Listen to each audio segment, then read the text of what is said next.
Chini paratha. It's one of the most comforting foods most of us grew up eating.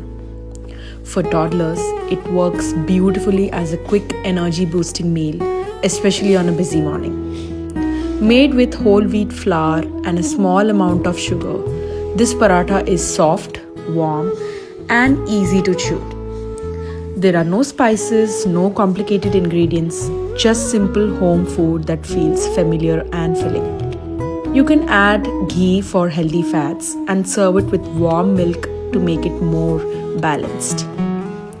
Sometimes simple food made with love are more than enough.